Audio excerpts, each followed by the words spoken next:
Fala aí, galera, bom dia. Então, seguiremos com os nossos estudos acerca da morfologia e nós vamos falar sobre flexão, né? Flexão nominal, e a gente sabe que também nós temos a flexão verbal, né? Segundo Matoso Câmara, né? O mecanismo de flexão em português está centrado em duas principais classes de palavras, a dos nomes e a dos verbos, certo? Então, nós temos aí, né? Flexão, será que dá para ver? Dá. Flexão, falaremos a respeito de flexão de número. E flexão de gênero. Lembrando que eu falei, né, que os casos de flexão, né, e aí você, nos casos de flexão, você tem uma alteração, né, morfológica, uma alteração, né, na estrutura da palavra, mas não tem uma alteração na significação dessa palavra, certo? E a flexão, ela não é um processo tal qual a derivação, né, que você tem aí pela mudança, né, o acréscimo ou a ausência desses afixos, né, desses morfemas que são agregados ao radical, você tem aí a formação de novas palavras, né? Na flexão isso não acontece, na flexão há assim uma alteração, né?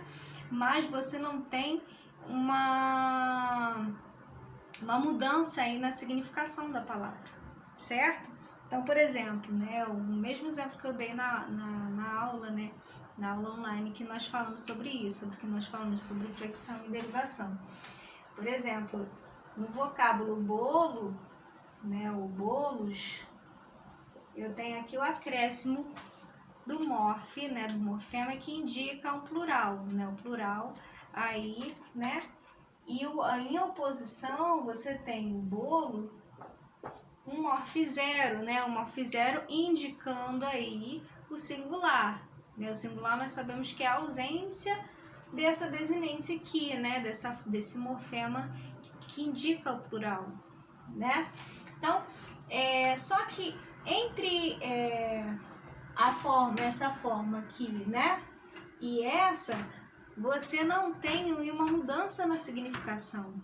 A palavra ela continua sendo, né, o conceito disso tudo, você continua tendo uma ideia de bolo, né, ao contrário de, por exemplo, da palavra infelizmente.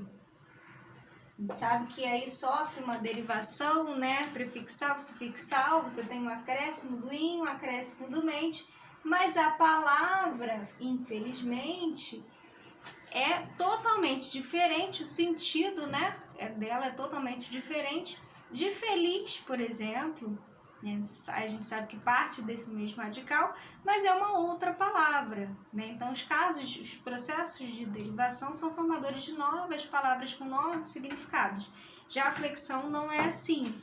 A flexão é uma alteração numa mesma forma que não tem uma alteração na significação, e sim apenas na estrutura, né, que dá uma dimensão aí, né, o plural dá uma dimensão maior, né? O bolo não deixa de ser um bolo para ser, né, mais de um bolo, certo? Então, em relação, né, o que Matoso Câmara fala, né,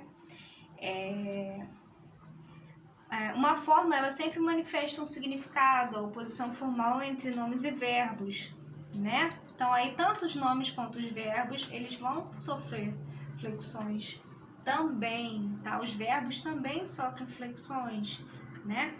Então, por exemplo, no vocábulo cajá, e aí nós temos saberá, né? E aí a gente apresenta morfemas, deixa eu achar aqui meu piloto. Peraí rapidinho.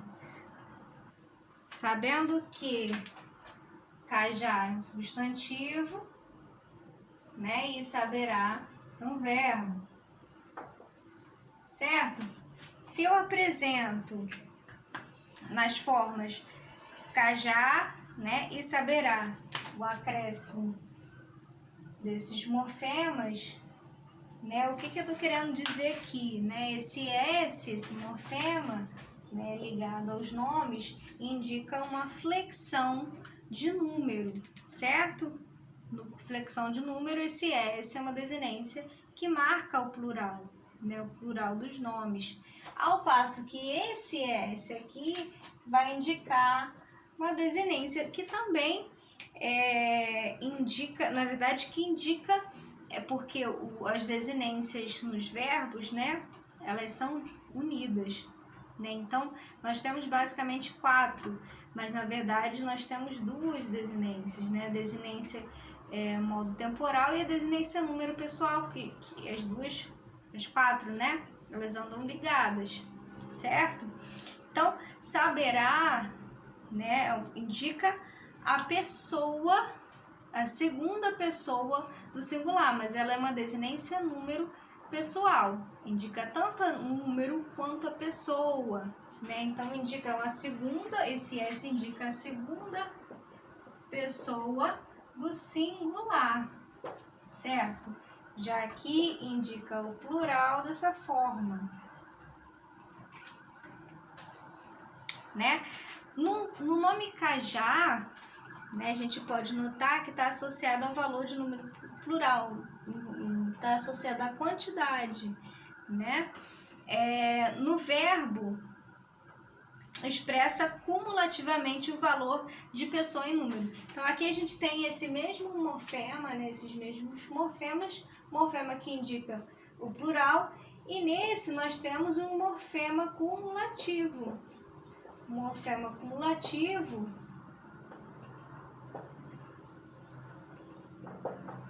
porque ele indica tanto o número quanto a pessoa. É uma desinência número pessoal, certo? As noções gramaticais bem diferenciadas que justificam a divisão do estudo da flexão, que são aquelas, né, que justificam a divisão do estudo da flexão do nome, né, da diferença entre a flexão nominal e a flexão verbal. Então, a gente vai falar primeiro agora, né, agora no momento, sobre as flexões nos nomes, ok? Então, se eu tiver assim, por exemplo, no singular, né, em casos de nome, singular, plural, quadro, quadros, quadrilha, quadrilhas. Percebam, né, que a noção gramatical de número no plural, né, não equivale à ideia de agrupamento. Não tem essa ideia de agrupamento ou reunião que é manifestada por certos itens lexicais, que são denominados coletivos, né? Ele não se preocupa, aliás, com os coletivos. Então, por exemplo, o quadrilha, bando, multidão, rebanho, etc., né? A oposição se dá, né, entre singular e plural, se aplica a todo o conjunto de nomes da língua portuguesa. Só que acontece que em alguns casos particulares você não vai ter, né, a presença e a marca, né, a desinência, o S marcando aí o plural das palavras na estrutura da palavra. Por exemplo, a palavra lápis, né? Deixa eu apagar aqui novamente.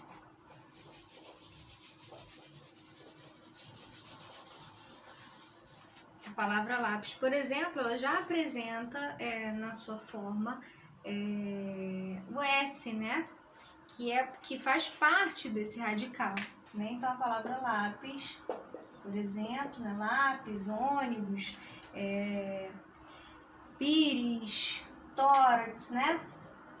Pires, tórax. Mesmo que você tenha, né? E aí a gente tem aquela regrinha, né? Do X, dos vocábulos que apresentam S na sua estrutura, mesmo estando no singular, eles têm a sua forma aí no plural, né? Então, o que vai determinar, na verdade, o plural dessas palavras é o adjunto ligado a essas palavras, né? Então, os adjuntos adnominais que vão estar ligados a elas, que são os que vão determinar, né, o plural. Então, poderiam ser, né, os artigos, numerais, né, pronomes. Então, se eu quero dizer que existe mais de um lápis, né, os lápis, 2, 3 lápis, né, não existe 3 lápises, né, não existe 3 pírises, certo?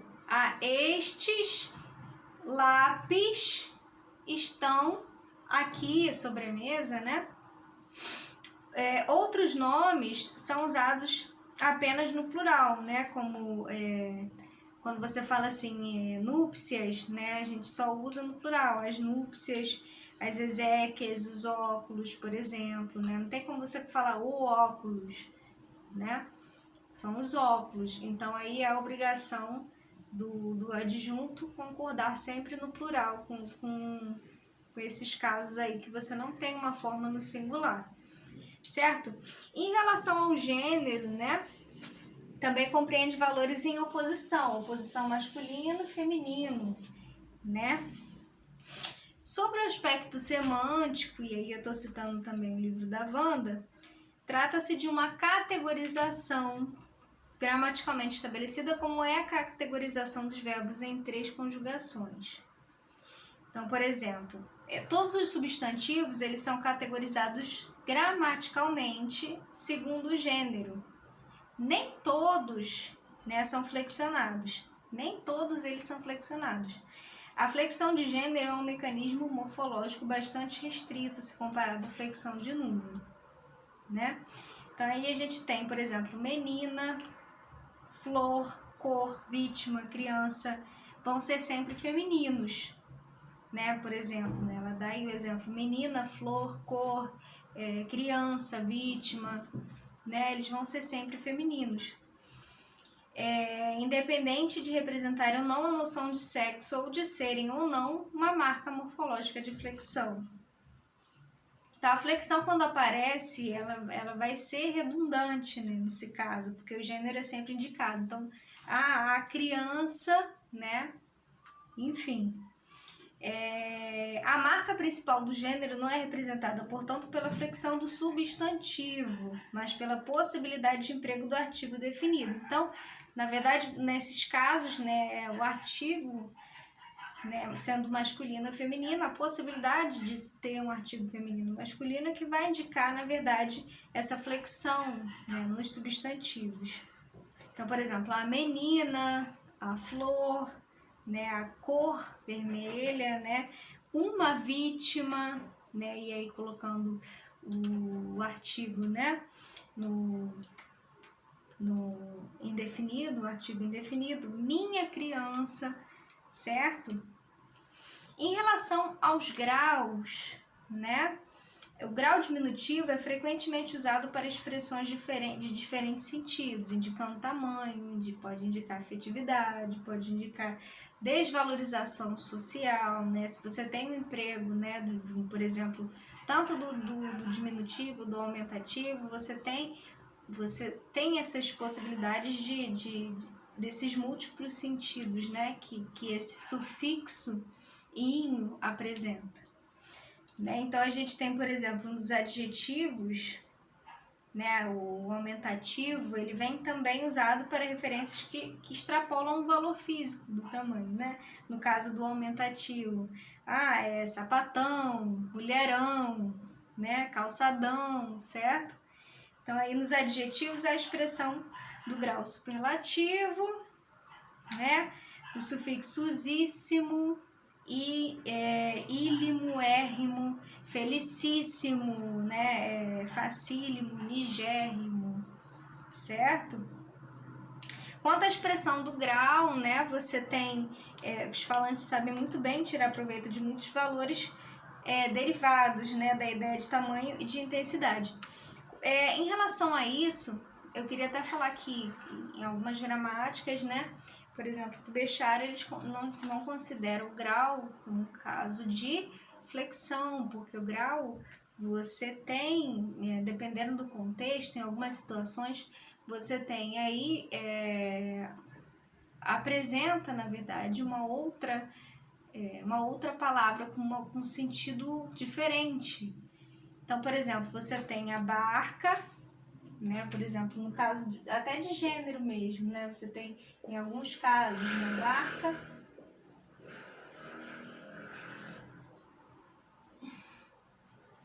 barca em oposição a barco, ele considera que não é um caso de flexão, é um caso de derivação, porque na verdade você tem aí barca, né? Sentido de barca, por exemplo, né? Barca aquela embarcação maior, né? Tanto é que a gente tem as barcas aí, as barcas de Niterói, né? E barco é uma embarcação menor, né? Referente ao porte, né? O tamanho menor das embarcações.